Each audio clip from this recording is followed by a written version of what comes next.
Big boss Malayalam season 7 ലൈവിൽ നടന്നത് ഭക്ഷണത്തിൽ ഉപ്പ് വാരിയിട്ട് ആദില ഇവൾക്ക് തലയ്ക്ക് സുഖമില്ലേ? ഇത്രയും ചീപ്പായിട്ട് ആരും ഇതുവരെ ചെയ്തിട്ടില്ല. ഒനിൽ ജിഷിൻ ഇവർ ഭക്ഷണം ഉണ്ടാക്കുകയാണ്. അതിനിടയ്ക്കാണ് ആദില വന്ന് ഉപ്പ് വാരി അതിനകത്തേക്ക് ഇടുന്നത്. അതായത് ഇപ്പോൾ 50 ദിവസം ആവാറായി.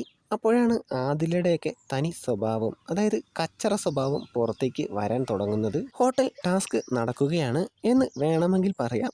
ഗസ്റ്റിന് വേണ്ടി ഒനിയിൽ ജിഷിൻ ഇവർ ഭക്ഷണം ഉണ്ടാക്കുകയാണ്. ഇതിനിടയ്ക്കാണ് ആദിലയുടെ ഈ പരിപാടി. ഇതിൽ ഓണറുടെ മകളായിട്ടാണ് ആദിലയുടെ ക്യാരക്ടർ. ഏതെങ്കിലും ഓണറുടെ മകള് സ്വന്തം അച്ഛൻ്റെ ഹോട്ടലിൽ ഭക്ഷണം ഉണ്ടാക്കുന്നിടത്ത് കൊണ്ടുപോയി ഉപ്പ് വാരിയിടും. ജിഷിനും ഒനിയിലും സ്ഥാനം രാജിവെച്ചു. ഇപ്പോൾ ലക്ഷ്മിയാണ് ഭക്ഷണം ഉണ്ടാക്കുന്നത്. നിനക്ക് ധൈര്യമുണ്ടെങ്കിൽ ഇതിൽ ഉപ്പ് വാരിയിടാൻ ഒനിയിൽ ആദിലയോട് പറയുന്നുണ്ട്. അതിനിടയിലേക്ക് ആര്യനും വരുന്നുണ്ട്. ഒനിയിൽ ആര്യനും ശരിക്ക് കൊടുക്കുന്നുണ്ട്. ഒനിയിൽ ഉറങ്ങിക്കിടക്കുന്ന ഒരു സിംഹമായിരുന്നു. ആദ്യം ലക്ഷ്മിയാണ് വായിൽ കൈയിട്ട് ഉണർത്തിയത്. ഇപ്പോൾ ആദിലയും. ഒനിയിലിന് ഇത് ഗുണമാണ് ചെയ്തേക്കുന്നത്. ആളുടെ റീച്ച് നല്ലതുപോലെ കൂടി.